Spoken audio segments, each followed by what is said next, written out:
The great meeting hall of the Galactic Council was full of angry voices.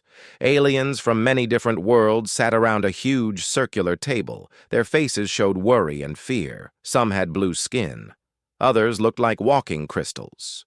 A few were, made of floating gas clouds that glowed softly in the dim light. Ambassador Yun Tai-ho from Earth sat quietly in a corner chair. He was a middle-aged human with kind eyes and gray hair at his temples. He wore a simple dark blue suit that looked very plain next to the colorful robes and armor of the alien delegates. While everyone else shouted and argued, Tai-ho just listened and watched.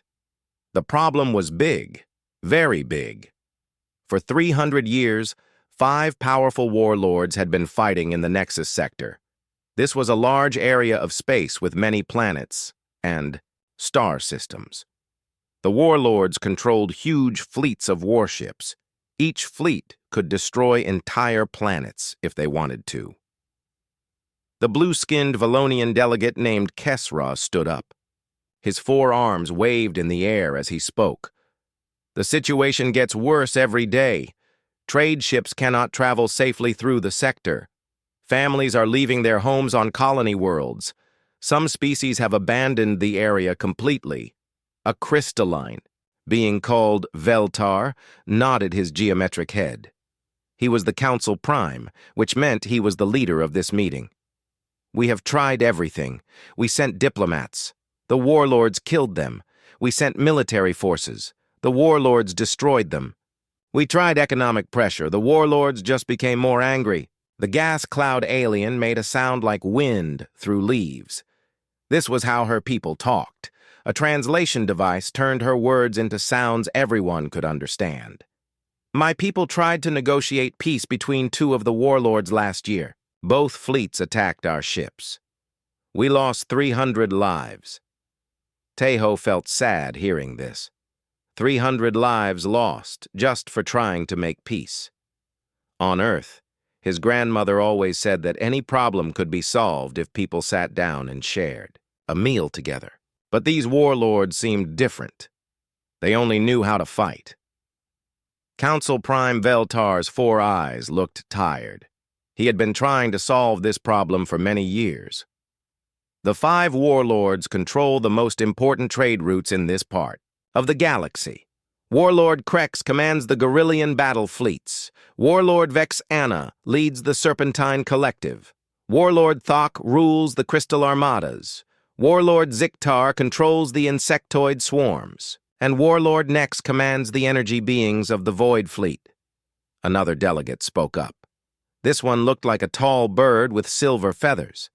Each warlord thinks he is the strongest. They fight each other constantly. But they also attack anyone who tries to enter their territory, even peaceful trade ships. The economic damage is enormous, said a delegate who looked like a walking tree. 17 major trade companies have gone out of business. Food shipments cannot reach the outer colonies. Medical supplies are running low on 12 worlds. Kesra flapped his wing membranes nervously. We estimate that over 2 million beings have died because of these wars. Not just in battles, but from hunger and disease when supply ships could not get through. The room fell quiet. Everyone knew the numbers. Everyone felt helpless. Veltar looked around the table at all the delegates. We have one more option. 3 weeks ago, the human representative made a suggestion. I thought it was crazy then, but now I wonder if we should consider it. All eyes turned to Tai-ho. He had been so quiet that some delegates had forgotten he was there. Humans were still new to the Galactic Council. Earth had only joined 5 years ago. Many aliens still did not understand how humans thought. Tai-ho stood up slowly. He was not very tall compared to most of the aliens in the room. His movements were calm and gentle. Honored delegates, my suggestion was simple.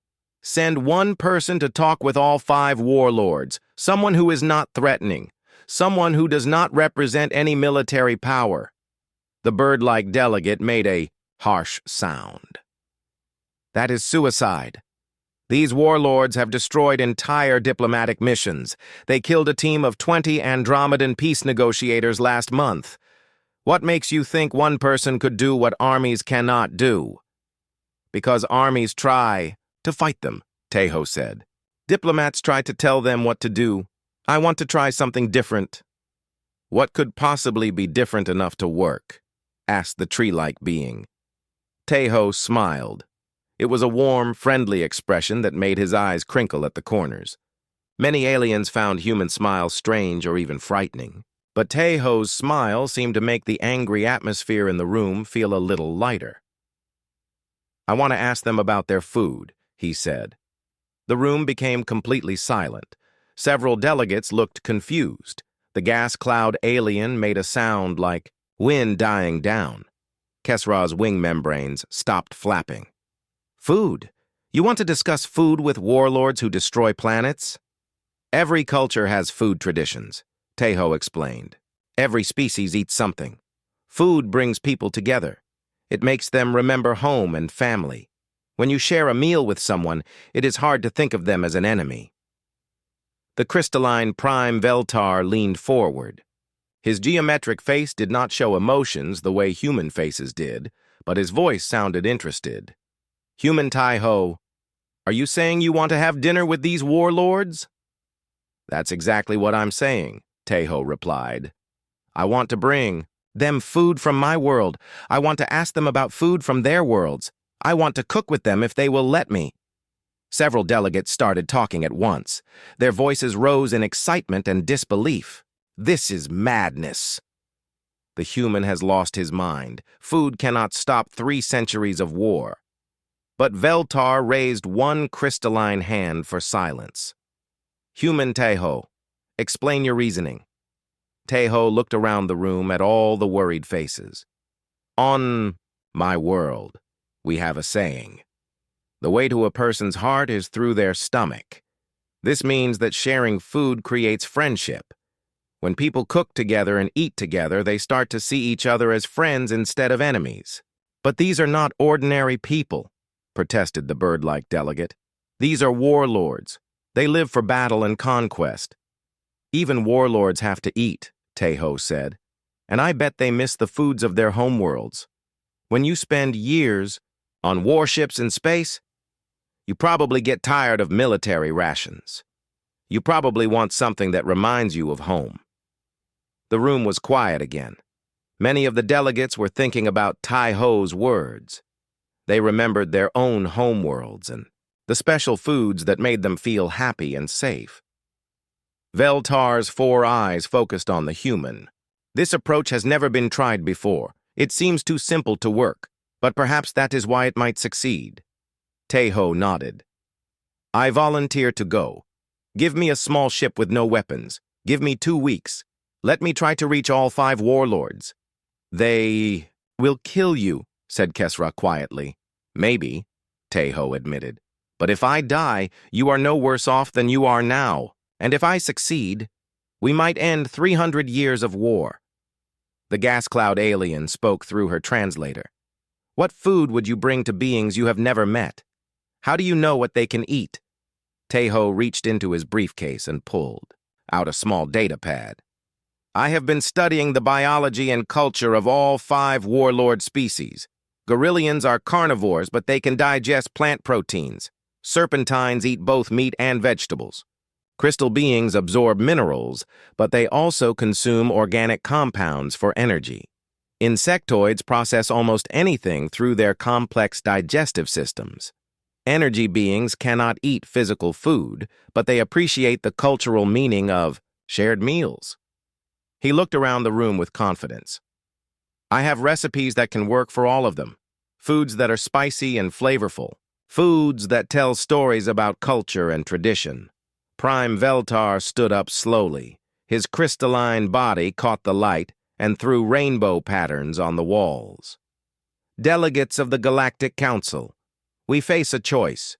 We can continue to watch the Nexus sector destroy itself, or we can try something that has never been attempted before. The vote was close, but in the end, hope won over fear. Ambassador Yun Tai-ho was going to war, armed only with recipes. 3 days after leaving the Galactic Council station, Ambassador Yun Tai-ho sat in his small diplomatic ship looking at the massive battle fleet ahead of him. Hundreds of warships floated in space around a giant metal fortress. The fortress was the size of a small moon. Dark gray metal covered its surface. Weapon ports dotted every inch of it like angry eyes. This was the domain of Warlord Krex the Destroyer, the most feared warrior in the Nexus sector. His Gorillian army had conquered 47 worlds. They had destroyed countless enemy fleets. No one had ever approached Krex's fortress in a single small ship and lived to tell about it. Taeho's ship was barely larger than a shuttle. It had no weapons, no armor, no shields strong enough to stop a single blast from the smallest gun on any of those warships. The only special equipment he carried was a small kitchen unit and a cooling storage container for food. His communication system crackled with incoming signals. Dozens of different voices spoke in the harsh Gorillian language. His translation device worked quickly to turn their words into something he could understand. Unknown vessel. You have entered restricted space. Turn back now or be destroyed. Small ship. Identify yourself immediately. You have 30 seconds to comply. This is impossible. No one is this foolish. It must be some kind of trick. Tae-ho pressed the communication button with a steady hand. His voice was calm and friendly. This is Ambassador Yun Tai-ho from the Terran Federation. I request permission to meet with Warlord Krex. I come in peace, and I am unarmed. The communication channels exploded with angry voices. Some Gorillian warriors laughed. Others sounded confused. A few seemed angry that someone would dare to approach their territory so boldly. Deep inside the fortress, Warlord Krex sat on his command throne. He was enormous even by Gorillian standards. His species looked like a mix between humans and giant gorillas. They had thick gray skin that worked like natural armor. Their hands could crush steel. Their teeth could bite through metal. Krex was larger and stronger than any of his warriors. Battle scars covered his body. Each scar told a story of victory. His 4 eyes glowed red in the dim light of his throne room. Those eyes had seen the destruction of entire civilizations. Standing next to the throne was Lieutenant Brack, Krex's most trusted officer. Brack was smaller than his leader, but still massive by human standards. His armor was decorated with the symbols of many battles won. "My lord," Brack said, "the scanners show only one life form on that ship. A human. He carries no weapons, no explosives, no harmful substances. Just some kind of food storage equipment." Krex leaned forward in his throne. His massive hands gripped the armrests. "A human. They are new to this part of space. What could one small human want with me?" "Perhaps it is a suicide mission," suggested another officer. "Humans are known to be unpredictable." "Or maybe it is a distraction," said Brack. "While we focus on the small ship, a larger attack force might approach from another direction." Krex considered this. His tactical mind had won hundreds of battles by thinking several steps ahead of his enemies, but his scanners showed no other ships anywhere nearby. The nearest Galactic Council forces were 3 star systems away. "Scan the ship again," he ordered. "Look for hidden weapons. Look for cloaked vessels nearby. Look for anything that might be a threat." His technicians worked quickly. Their equipment was the best that could be stolen or conquered from across the galaxy. After several minutes, they reported back. "My lord, we find nothing dangerous. The ship contains only basic life support, a communication system, and what appears to be cooking equipment. The human has enough food and water for about 2 weeks." "Cooking equipment?" Krex repeated. This was not what he expected to hear. One of his officers stepped forward. "My lord, perhaps we should simply destroy the ship. Why waste time with one insignificant human?" But Krex was curious now. In 300 years of warfare, no one had ever approached him alone. No one had ever come carrying cooking equipment instead of weapons. His warrior instincts told him this was either the most clever trap ever devised or something completely different from anything he had experienced before. "Bring the human aboard," he commanded, "but scan him thoroughly. Check every part of his body and everything he carries. If this is a trick, I want to know before he gets within striking distance." "My lord," Brack protested, "this could be dangerous. Humans are known for unexpected tactics. One small human against 10,000 Gorillian warriors." Krex's laugh was like rolling thunder. "Even if he is some kind of super soldier, he cannot threaten us. But I want to know what he really wants." 20 minutes later, Teho's ship docked with the fortress. Gorillian soldiers met him at the airlock. They were each twice his size and armed with weapons that could level buildings. Their natural armor plating made them look like walking tanks. Teho stepped out of his ship carrying a single thermal container. He smiled at the soldiers and bowed politely. This confused them. Enemies usually tried to look tough and threatening. This human looked like he was greeting old friends. The soldiers scanned him with every detection device they had. They found no hidden weapons, no poison, no explosives, no dangerous chemicals. The only unusual thing about him was the container he carried, which appeared to hold some kind of cooked food. They escorted him through the corridors of the fortress. The walls were dark metal decorated with weapons and battle trophies. Skull-like objects from defeated enemies hung from chains. The air smelled of oil and metal, and the musk of many large predatory beings living in close quarters. Other Gorillian warriors stopped what they were doing to stare at the small human walking calmly through their stronghold. Some pointed at him and whispered to each other. Others looked ready to attack if he made any sudden moves. But Teho just walked peacefully, still carrying his container and occasionally nodding politely at the warriors he passed. The throne room was enormous. The ceiling stretched high above like a cathedral. Weapon displays covered the walls.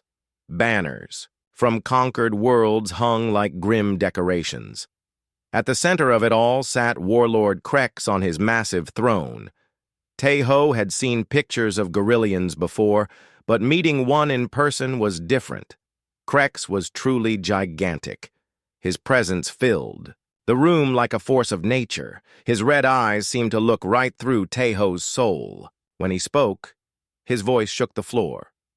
"So, tiny human, you have come a long way to die. I assume you are here to negotiate some kind of surrender. What pathetic terms does the Galactic Council offer me now?" Teho set his thermal container down carefully and looked up at the massive warlord. He was not afraid. His grandmother had taught him that fear was just another kind of hunger, and hunger could always be satisfied with the right meal. "Actually, Warlord Krex, I did not come to talk about surrender or treaties or politics," Teho said in his calm, friendly voice. "I came to share lunch with you. I brought kimchi jjigae. It is a stew from my homeworld. I thought you might enjoy something with more flavor than military rations." The throne room became completely silent. 10,000 battles had been fought over those words. Countless negotiations had begun with demands and threats, but no one had ever offered Warlord Krex a home-cooked meal. Krex blinked all four of his red eyes. His massive jaw dropped open slightly. Around the room, his officers looked at each other in confusion. Some reached for their weapons, thinking this must be some kind of code for an attack. Others just stood there trying to understand what they had heard. "You brought me food?" Krex asked slowly. "Well, yes," Teho replied, opening his container. A wonderful smell filled the throne room. It was spicy and complex, with layers of flavor that made even the battle-hardened Gorillian warriors suddenly feel hungry. "War is exhausting work. I figured you might be hungry. Mind if I sit down? Standing for long periods makes my back hurt, and humans are not really built for looking intimidating anyway." Something very strange happened in that moment. For the first time in decades, Warlord Krex did not know what to do. This small, unthreatening creature had just treated him like a normal person instead of a terrifying warlord. The human complained about back pain as if they were having a casual conversation instead of a meeting that could determine the fate of entire worlds. Almost without thinking, Krex found himself gesturing to a smaller chair near his throne. "You may sit," he heard himself say. As Teho settled into the chair and began explaining the ingredients in his stew, something shifted in the fortress of the most feared warlord in the galaxy.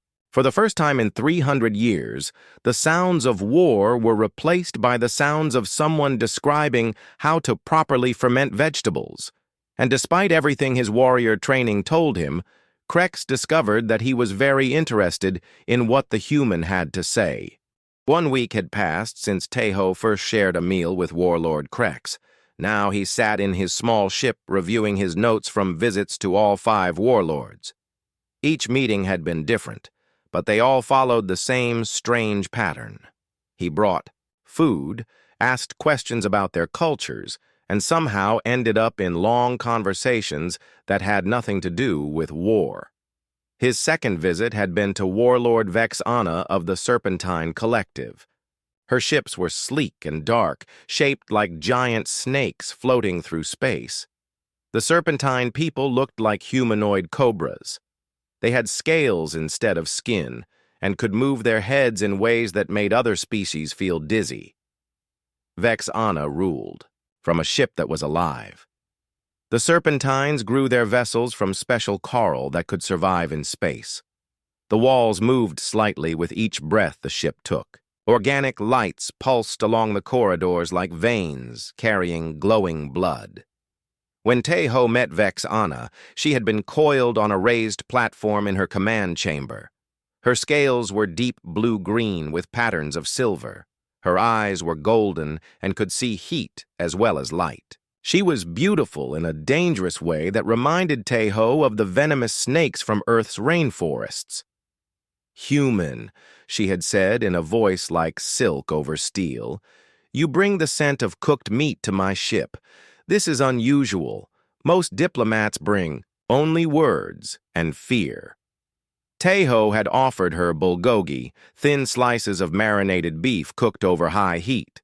He explained how Korean hunters had developed this method to make tough meat tender and flavorful. Vex Anna had been fascinated by the hunting traditions behind the recipe. "My people also hunt," she had said, tasting the meat carefully with her forked tongue. "But we prefer living prey. The chase makes the meat taste better. Fear adds flavor." "On Earth, we learned that sharing the hunt makes it more meaningful," Teho had replied. "When many people work together to catch and prepare food, it becomes more than just eating. It becomes community."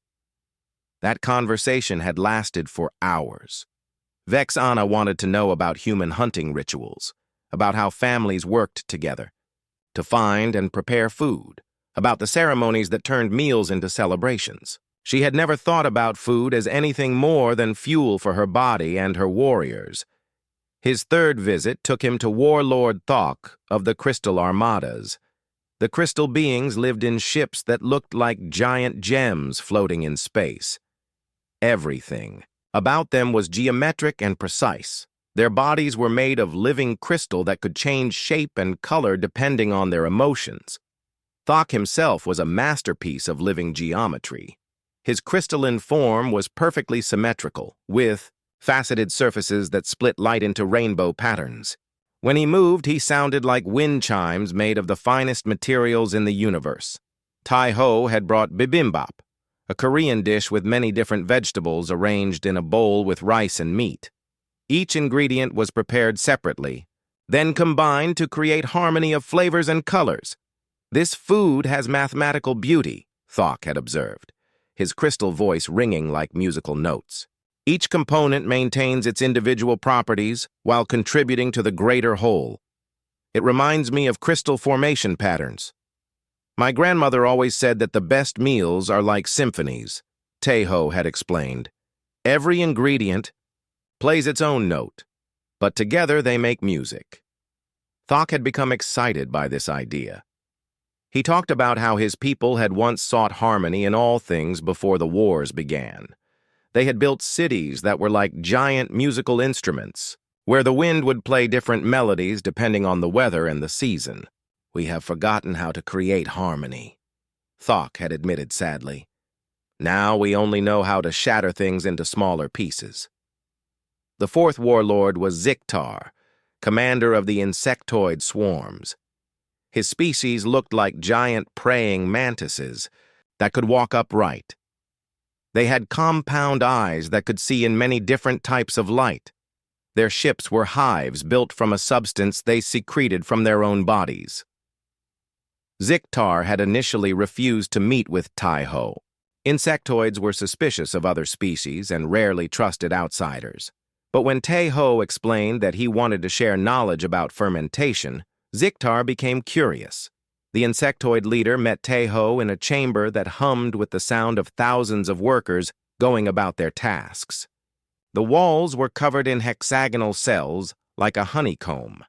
The air smelled sweet and slightly sour from the fermentation processes that the insectoids used to preserve their food. Tai-Ho had brought kimchi, fermented vegetables that his grandmother had taught him to make. He explained how beneficial bacteria worked to preserve the food and create complex flavors over time. "Your species understands the wisdom of controlled decay," Ziktar had clicked approvingly. His voice sounded like multiple insects talking at the same time. "This knowledge shows respect for the small life forms that make larger life possible." The conversation had turned to the philosophy of interdependence. Ziktar explained how insectoid society was based on every individual contributing to the success of the whole group. No one member was more important than the collective good. "But war has made us forget cooperation," Ziktar had said sadly. "Now we use our unity only for destruction. We have lost the art of building together." The fifth and strangest visit had been to Warlord Nex of the Void Fleet. The energy beings had no physical bodies. They existed as patterns of living electricity that could take any shape they wanted. Their ships were made of pure energy held together by force fields. Nex appeared to Tai-Ho as a shifting cloud of lights that occasionally formed recognizable shapes. Sometimes he looked like a human outline made of stars. Sometimes he resembled a tree made of lightning. His voice came from speakers but seemed to echo from everywhere at once. "Physical being," Nex had said, "I cannot consume your material food, but I am curious about the cultural patterns you represent." Tai-Ho had explained that food was never just about nutrition. It was about memory, tradition, love, and connection. He described how his grandmother would spend days preparing special meals for holidays, how the whole family would gather to help and share stories. "You speak of energy patterns that create emotional resonance," Nex had observed. "This is fascinating. My people have similar patterns, but we express them through light and sound rather than taste and smell." Nex had shown Tai-Ho how energy beings celebrated by creating complex light displays that told stories of their history and achievements. Each pattern had meaning that was passed down from generation to generation. "We have forgotten how to create beautiful patterns," Nex had admitted. "War has made our light displays harsh and angular. We have lost the ability to sing with our energy." Now, back in his ship, Tai-Ho reviewed his notes and marveled at what he had learned. Each warlord commanded a different type of army, but they all shared the same sadness. They had all lost something important during the long years of fighting. Krex had forgotten the joy of creating instead of destroying. Vexana had forgotten the community that came from shared effort. Thok had forgotten the harmony that his people once created. Ziktar had forgotten how to build instead of tear down. Nex had forgotten how to make beautiful patterns with his energy. But the most surprising thing was happening now. His communication system was receiving messages from all 5 warlords, not threats or military intelligence requests. They were asking questions about the recipes he had shared. Human Tae-ho, came a message from Krex. My warriors want to know if you can make that stew spicier. Also, Lieutenant Brack asks if humans have songs about cooking. He liked the humming you did while preparing the meal. From Vex Anna. The humans' hunting stories interest my commanders. They wish to know more about cooperative food gathering. Also, they ask about human mating rituals. You mentioned something about marriage ceremonies involving shared meals. Thok's message was more technical. I have analyzed the mineral content of the vegetables in your mixed dish. My scientists believe we can create crystalline structures that would enhance the flavors. Would you be interested in experimental food preparation? Ziktar sent biological data. My hive chemists have studied your fermentation sample. They believe our digestion enzymes could create new types of preserved foods. They request permission to attempt collaboration. And from Nex, your stories of family gatherings have inspired new light patterns among my people. We wish to create energy displays that represent the concept of shared meals. Would you help us understand the emotional mathematics involved? But the most shocking intelligence reports were coming from the spy networks that monitored all communication in the sector. The warlords were not just talking to Tae-ho. They were starting to talk to each other. The first contact had been between Krex and Vex Anna. Krex's warriors had developed a spicier version of Tae-ho's stew, but they needed ingredients that only grew in Serpentine territory. Instead of launching an attack to steal the spices, Krex had sent a message asking if Vex Anna would be willing to trade. Vex Anna had been suspicious at first, but she was curious about the Gorillian warriors' cooking experiments. She agreed to send a small transport ship with the requested spices in exchange for samples of Gorillian preserved meats. The spy satellites recorded something unprecedented: 2 enemy fleets conducting peaceful trade for the first time in 3 centuries. Soon other exchanges began. Thok's crystal manipulators wanted to trade their mineral purification techniques with Ziktar's hive chemists. The insectoids offered their fermentation knowledge in return for crystal growing methods. Nex's energy beings began composing songs about food preparation that the other fleets adopted as work chants. The melodies made routine tasks feel less boring and helped different species coordinate their efforts. From his small ship, Tae-ho watched the intelligence reports with amazement. He had hoped to start conversations. He had never expected to accidentally create a trading network. His grandmother had always said that food was the universal language. Now he was seeing proof that she had been right. 5 species that had been trying to kill each other for centuries were suddenly sharing recipes and cooking techniques. But the biggest surprise was yet to come. His communication system chimed with an incoming message that was being broadcast to all 5 fleets simultaneously. The sender was Warlord Krex, but he was addressing everyone. Warriors of all domains, Krex's voice boomed across space. The human speaks truth about shared meals. Food brings strength and unity. Krex proposes a great feast. All fleets contribute ingredients and labor. We cook together as the human teaches. No weapons permitted at the feast site. Who will join this gathering? Tae-ho stared at his communication screen in shock. Warlord Krex the Destroyer had just invited his 4 greatest enemies to a dinner party, and one by one, they were accepting the invitation. Council intelligence analyst Ray G. Woo sat in her office staring at surveillance reports that made no sense. Her job was to monitor military movements in the Nexus sector. For 20 years, she had tracked battle formations, weapon deployments, and fleet positions. The patterns were always the same: warlords moving to attack each other or destroy anything that entered their territory. But today's reports were different, completely different. This cannot be right, she muttered, checking her instruments again. Krex's supply convoy just delivered food ingredients to Vex Anna's territory. They are not attacking. They are not being attacked. They are actually helping each other cook. Her supervisor, Commander Park Dong-min, walked over to her workstation. He was an older man who had been analyzing military intelligence since before the Nexus Wars began.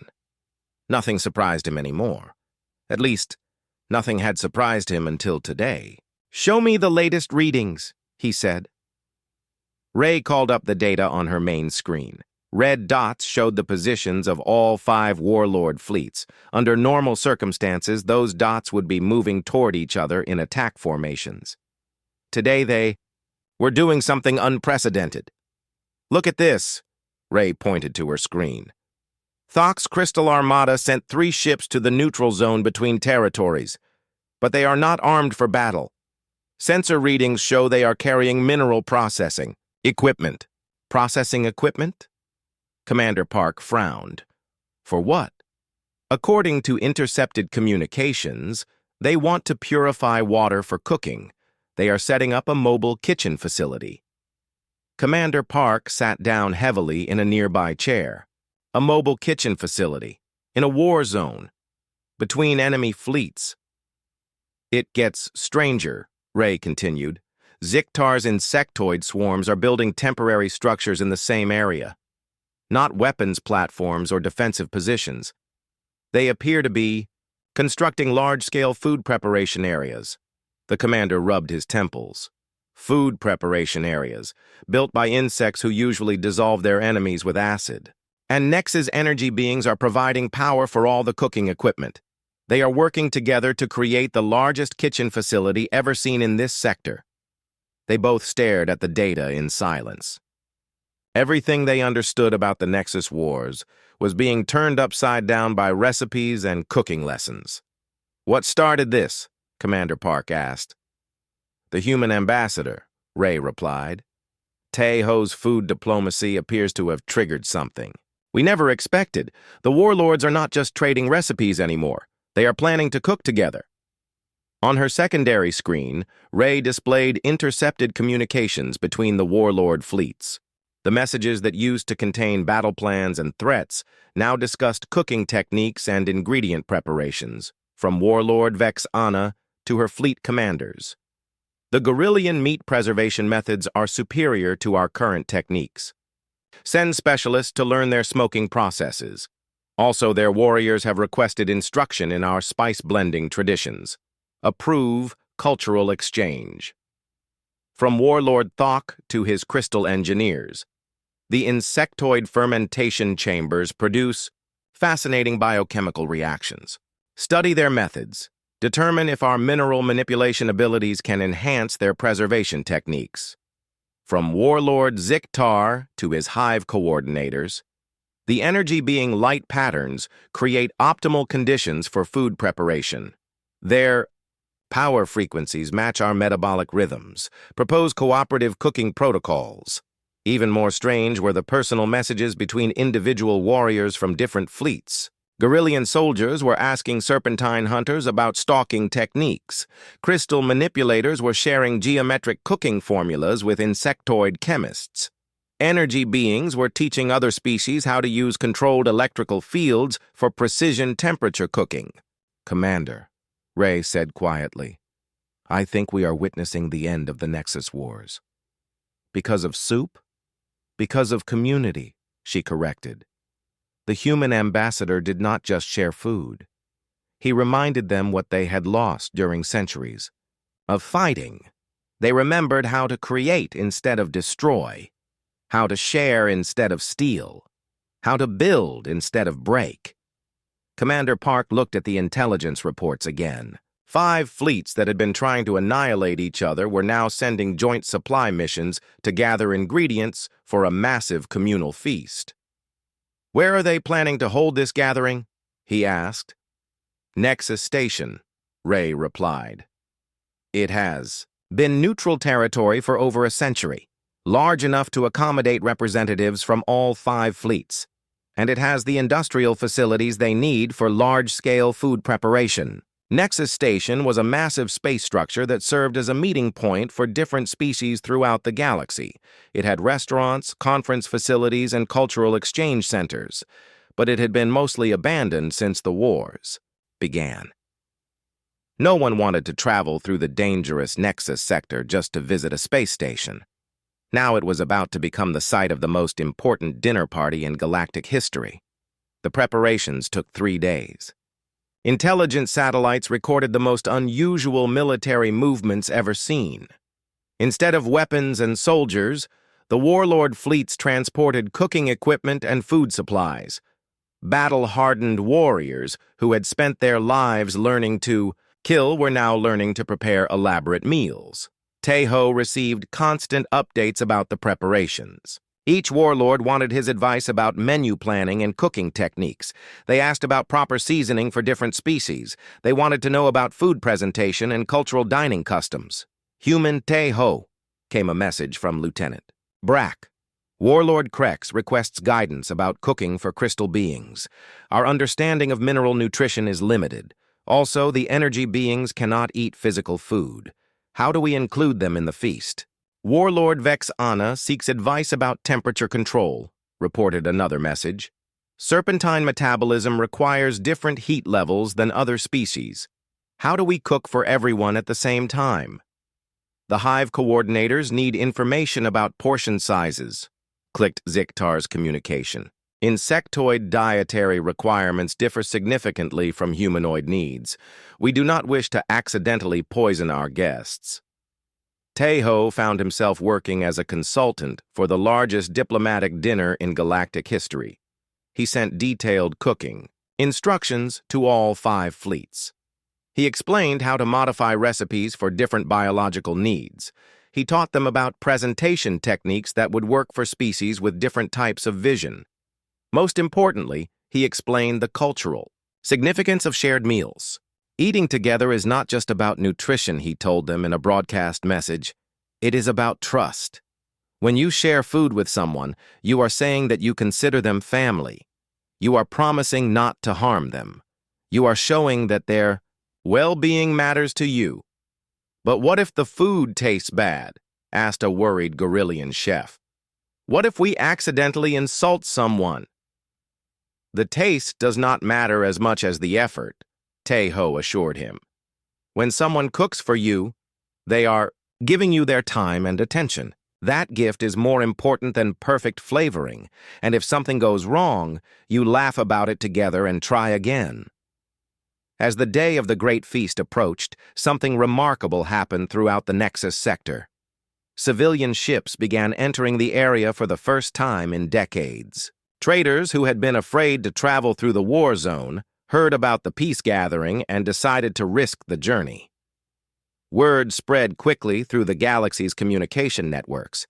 5 warlords who had been fighting for 3 centuries were going to sit down and eat dinner together. News reporters requested permission to observe. Diplomats from dozens of worlds asked if they could attend. The Galactic Council called an emergency session to discuss the situation. We have to send representatives, argued Council Prime Veltar. This could be the most important diplomatic event in centuries. Succeeds. It will change everything we know about conflict resolution. But what if it fails? Worried the Valonian delegate Kesra. What if the warlords use the gathering as an opportunity for a massive battle? What if this is all an elaborate trap? Then we will be no worse off than we were before, replied Veltar. But if it succeeds, we might finally have peace in the Nexus sector. The council voted unanimously to send a delegation to observe the feast. They chose Ambassador Yun Tejo's colleague, Dr. Park So-young, a xenocultural specialist who understood the social significance of shared meals among different species. On the morning of the feast, Nexus Station buzzed with activity unlike anything seen in living memory. Docking bays that had been empty for years were suddenly full of ships from all 5 warlord fleets. But instead of weapons and soldiers, they carried cooking equipment and ingredients. Battle-hardened warriors worked side by side, building massive kitchen facilities in the station's main plaza. Gorillian soldiers shared heavy lifting duties with Crystal Armada engineers. Serpentine hunters worked with insectoid chemists to prepare complex fermentation vats. Energy beings provided precisely controlled power for cooking equipment that required exact temperatures. The most amazing sight was the warlords themselves. 5 beings who had spent centuries trying to kill each other were now standing around a planning table, discussing menu coordination like old friends preparing for a family reunion. The crystal purification process The main plaza of Nexus Station had been transformed into the largest kitchen facility in known galactic history. What used to be a cold, empty space for diplomatic meetings was now filled with the warm sounds and smells of food preparation. Steam rose from hundreds of cooking stations. The air carried the scents of spices from dozens of different worlds. Ambassador Yoon Tae-ho stood on a raised platform in the center of the plaza, watching something that should have been impossible. Thousands of warriors from 5 different fleets were working together to prepare a feast. These same beings had been trying to kill each other just weeks ago. Now they were arguing about seasoning and sharing cooking techniques. Near the eastern section of the plaza, Lieutenant Brack from Krex's Gorillian forces was stirring a massive pot of stew. Next to him, a serpentine hunter named Sil Han was adding spices with careful precision. They had spent the morning learning each other's languages so they could coordinate their cooking better. "More heat," Brack rumbled in his deep voice, speaking slowly in the serpentine language. "Gorillian taste needs strong flavor." "Patience brings better result," Silhan replied in broken Gorillian. "Slow cooking makes meat tender. Fast cooking makes meat tough." They had been enemies for decades. Brack had personally destroyed 3 serpentine ships in battle. Silhan had killed 12 Gorillian warriors during a raid on a supply convoy, but now they were teaching each other family recipes and laughing at their pronunciation mistakes. In the northern section, crystal engineers from Thox Armada were working with insectoid chemists to create new fermentation chambers. The crystal beings could manipulate minerals with perfect precision. The insectoids understood biological processes better than any other species. Together, they were creating preservation techniques that neither group could have developed alone. Geometric. Crystalline structure enhances fermentation efficiency by 37%, chimed Locke Farr, a crystal engineer, his voice ringing like musical notes. Biological enzyme interaction patterns suggest optimal mineral ratios, clicked back HFY Zan, an insectoid chemist. Your precision combined with our biochemical knowledge creates superior preservation methods. They had spent years destroying each other's equipment and stealing each other's technology. Now they were sharing knowledge freely and building something new together. The southern section hosted the most unusual collaboration of all. Energy beings from Nex's Void Fleet were working with chefs from all 4 other fleets to provide perfect temperature control for delicate cooking processes. Since energy beings had no physical bodies, they could not handle ingredients directly, but they could provide precisely controlled heat, cold, and electrical fields that made complex cooking techniques possible. Zarnex, a young energy being, was teaching a mixed group of cooks how to use controlled electrical fields for precision. Temperature cooking. His form shifted between different shapes as he demonstrated various techniques. "Observe the energy frequency modulation," he hummed, his electrical form pulsing with different colors.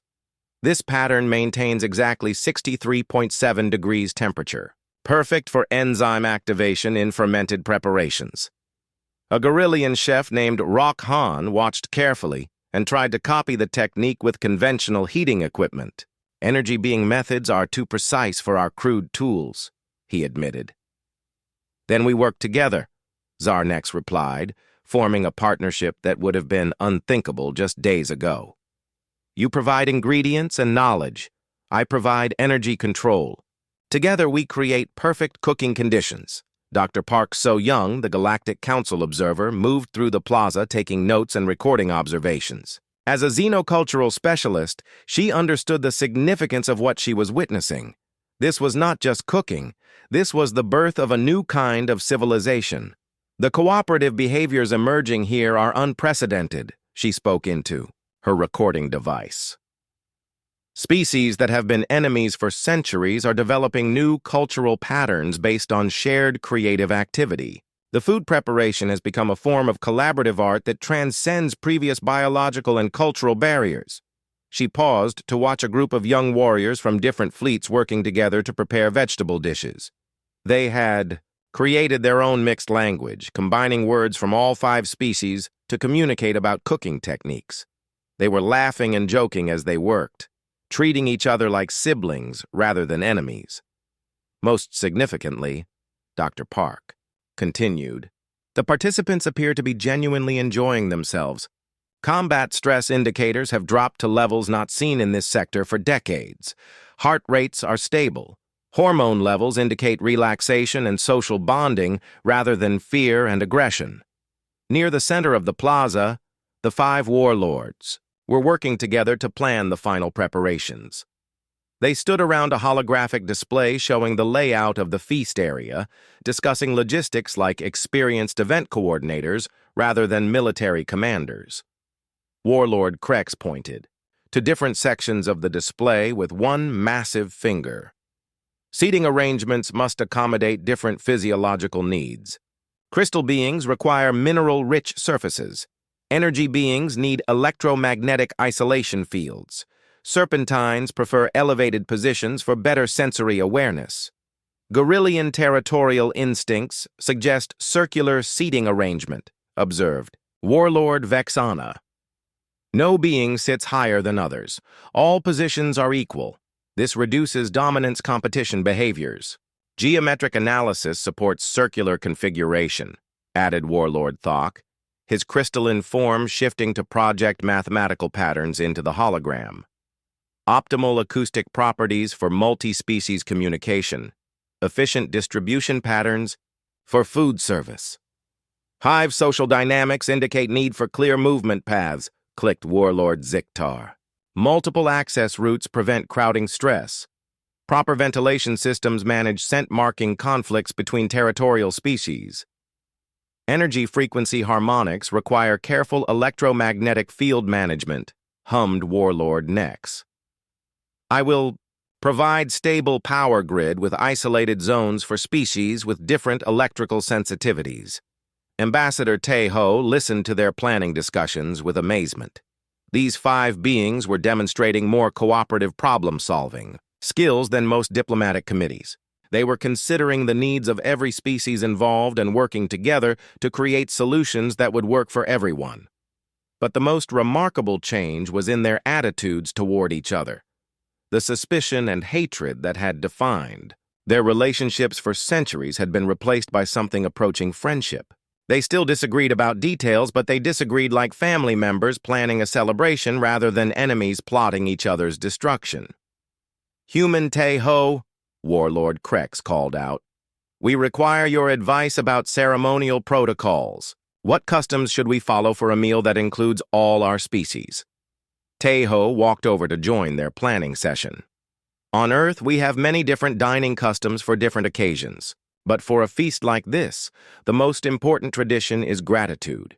Each person shares something they are grateful for before the meal begins. Gratitude customs exist among serpentine people also, said Vex Anna thoughtfully. Hunters give thanks for successful hunts. Families give thanks for prosperity and health. Crystal beings practice appreciation rituals for geometric harmony and mineral abundance, chimed Thok. Insectoid hives express collective gratitude for successful colony growth and productive cooperation, clicked Ziktar. Energy beings sing harmonic patterns to celebrate beautiful frequencies and stable power systems, hummed Nex. Then we combine all traditions, declared Krex. Each species shares gratitude in their own way. All beings listen and learn from each other. As the afternoon continued, more ships arrived at Nexus Station. Word of the great feast had spread throughout the galaxy, and beings from dozens of different worlds wanted to witness this historic event. The station's administrators, who had not seen this much traffic in decades, worked frantically to accommodate all the visitors. But the most important arrivals were the civilian families of the warriors participating in the feast. For the first time since the wars began, children were coming to the Nexus sector. Parents who had not seen their offspring for years were reunited in the safety of the neutral station. A young Gorillian child named Minka ran through the plaza, chasing a small serpentine youngling called Fezlin. They were playing a game that involved dodging between cooking stations while trying to steal tastes of different foods. Their laughter echoed through the space, adding a sound that had been missing from the sector for centuries. Their parents watched nervously at first, worried about ancient taboos against mixing with other species. But gradually they relaxed as they saw their children playing together without any signs of aggression or fear. Young beings adapt more quickly than old warriors, observed Silhan, the serpentine hunter. They do not carry the burden of old hatreds. Perhaps the future will be different from the past, replied Brack hopefully. Perhaps our children will know peace instead of war. As evening approached, the final preparations were completed. The plaza had been arranged with multiple seating areas designed to accommodate the physical needs of all 5 species. Food stations offered dishes that could be safely consumed by different biological systems. The air circulation systems had been adjusted to manage the various atmospheric preferences of different beings. Most importantly, the weapons detection systems showed 0 readings throughout the station. For the first time in 3 centuries, thousands of warriors from enemy fleets were gathered in one place without a single weapon among them. Ambassador Tae-ho stood before the assembled crowd and raised his voice to address everyone present. The plaza fell silent as beings from across the galaxy listened to the human who had started this incredible transformation. "Friends," he began, "we gather tonight not as enemies, but as beings who share the same galaxy. We come from different worlds, but we all need food to survive. We all need community to thrive. Tonight we celebrate what unites us instead of what divides us." The crowd responded with sounds of approval in dozens of different languages. Gorillian roars mixed with serpentine hisses, crystal chimes, insectoid clicks, and energy being harmonics. It should have been cacophony, but somehow it sounded like music. "Let the feast begin," Tae-ho announced, and for the first time in 300 years, peace reigned in the Nexus sector. 6 months after the Great Feast of Nexus Station, the galaxy had changed in ways that no one could have predicted. Ambassador Yoon Tae-ho stood in his new office aboard the permanently stationed diplomatic vessel Harmony's Kitchen, reading reports that would have seemed like fantasy just a year ago. The Nexus sector was completely unrecognizable. Space lanes that had been death traps for centuries were now busy with peaceful trade ships. Instead of weapons and military supplies, these vessels carried spices, cooking equipment, and cultural exchange students. The 5 former warlord fleets had transformed from instruments of destruction into something entirely new. Warlord Krex had converted his massive battle fortress into the Great Kitchen Academy. The station that once housed weapons of planetary destruction now contained the largest cooking school in known space. Students from dozens of worlds came to learn interspecies cuisine from teachers who had once been the most feared warriors in the galaxy. "Former Lieutenant Brack has become our most popular instructor," read the latest report from the Academy.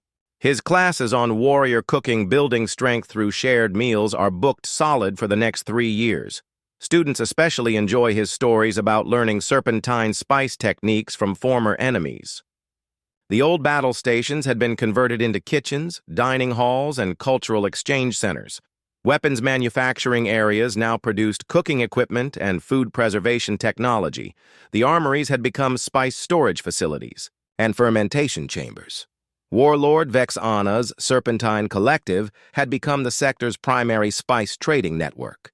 Their natural ability to detect chemical compounds through their enhanced senses made them expert flavor specialists. Serpentine ships now traveled throughout the galaxy, bringing exotic spices and flavor combinations to worlds that had never experienced such culinary diversity.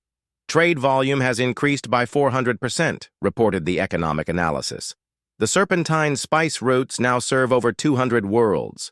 Most significantly, their trading practices emphasize fair exchange and mutual benefit rather than the exploitation models common in other sectors.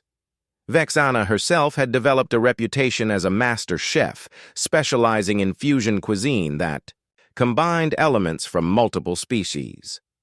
Her cookbook, Hunting for Flavors, A Serpentine Guide to Galactic Cuisine, had become the most popular cooking guide in the galaxy. Warlord Thok's crystal armadas had revolutionized food preparation technology.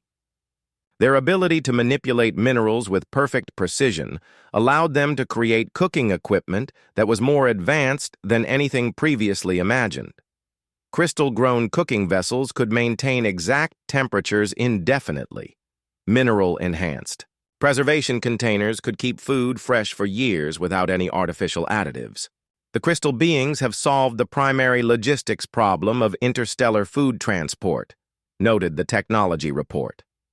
Their preservation methods allow fresh ingredients to travel between star systems without spoilage. This has opened up trade possibilities that were previously impossible. Thok's engineers worked closely with chefs from other species to design custom cooking equipment for different biological needs. They created specialized ovens for Gorillian high-temperature cooking, precision fermentation chambers for insectoid biochemical processes, and electromagnetic field generators that allowed energy beings to participate directly in food preparation. The former warlord Ziktar had transformed his insectoid swarms into the galaxy's most efficient food production and distribution network. The insectoids' natural organization abilities and their understanding of biological processes made them perfect for managing large-scale food systems. Insectoid agricultural colonies have increased food production efficiency by 600%, reported the agricultural analysis. Their bioengineering techniques have created new crop varieties that can grow in environments previously considered unsuitable for farming. Famine has been eliminated in 17 star systems. But Ziktar's greatest contribution was developing new forms of cooperative organization. The insectoid hive mind approach to problem solving had been adapted by other species, creating work, groups that could coordinate complex projects with unprecedented efficiency. Warlord Nex and the energy beings had become the power source for the entire culinary revolution. Their ability to provide precisely controlled energy made advanced cooking techniques possible across multiple star systems, but more importantly, they had developed new forms of artistic expression that brought beauty to everyday activities. Energy, being light symphonies, now accompany food preparation in kitchens throughout the sector, noted the cultural report. These harmonic displays have been shown to improve cooperation and reduce stress among workers of all species. Work productivity has increased, while conflict incidents have decreased to nearly zero. The most remarkable transformation was in the children who had grown up during this period of change. Young beings who might have been trained as warriors were instead learning to cook, farm, and create. The first generation of post-war children showed cooperation levels that amazed adult observers. At the Great Kitchen Academy, classes were filled with young students from all 5 species working together on cooking projects.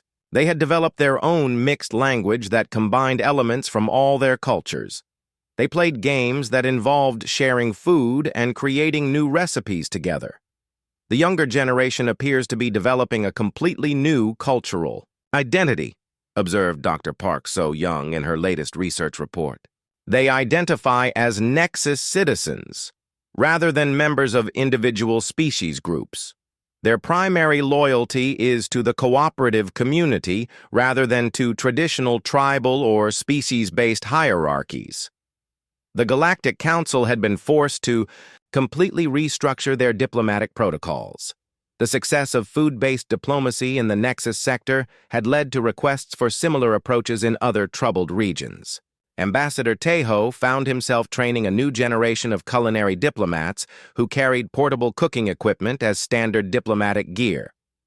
The phrase, "let's talk over dinner," has become synonymous with successful negotiations, reported the Council's Diplomatic Effectiveness Study. Conflict resolution times have decreased by an average of 73% when food-sharing protocols are included in negotiation procedures. But the most significant change was in the nature of conflict itself. The Nexus sector had not seen a single act of violence in 6 months. Disputes that arose were settled through cooking competitions rather than battles. Disagreements were resolved by collaborative meal preparation that forced opposing sides to work together toward a common goal. The peace treaty that officially ended the Nexus Wars had been written on napkins during a particularly successful barbecue. The 5 articles of the agreement were simple but effective. First, no weapons allowed at meal sites. Second, share recipes freely with all who ask. Third, teach cooking skills to anyone who wants to learn. Fourth, settle all disputes over shared meals. Fifth, always prepare enough food for everyone, including unexpected guests. This document became known as the Kimchi Accords, named after the fermented vegetables that had started the entire transformation. It was recognized by the Galactic Council as a model for peaceful conflict resolution and was adopted by 17 other sectors facing similar problems. The economic impact of the transformation was staggering. Trade in the Nexus sector had increased by 800%. Unemployment had dropped to 0 as former warriors found new careers in food production, education, and cultural exchange. Tourism had increased by over 1,000% as beings from across the galaxy came to experience the famous peace cuisine of the former war zone. Most importantly, birth rates had increased dramatically as families felt safe enough to have children. Marriage applications between different species had gone up by 3,000%, creating Galaxy's first truly integrated multi-species communities. Ambassador Tae-ho received a personal message from his grandmother on Earth. She had been following news reports about his diplomatic success with great interest. "My dear grandson," the message read, "I always told you that food was the universal language. I'm proud that you remembered the lessons I taught you in my kitchen. But I have one question. When are you going to invite your new friends to Earth for a proper Korean feast? I want to cook for these warlords who learn to make peace through sharing meals." Tae-ho smiled as he read the message. His grandmother was 93 years old and had never left Earth. But she was already planning to cook for alien warlords because she understood that food created family, regardless of species. The latest reports from across the galaxy showed that the Nexus model was spreading. Other conflict zones were requesting culinary diplomatic missions. Cooking schools were being established on worlds that had never known peace. The simple idea of sharing meals was creating connections between species that had been enemies for millennia. But perhaps the most meaningful change was happening in the personal relationships between former enemies. Krex and Vexana's children had announced their engagement, creating the first cross-species royal marriage in galactic history. Their wedding was being planned as a celebration that would include traditional ceremonies.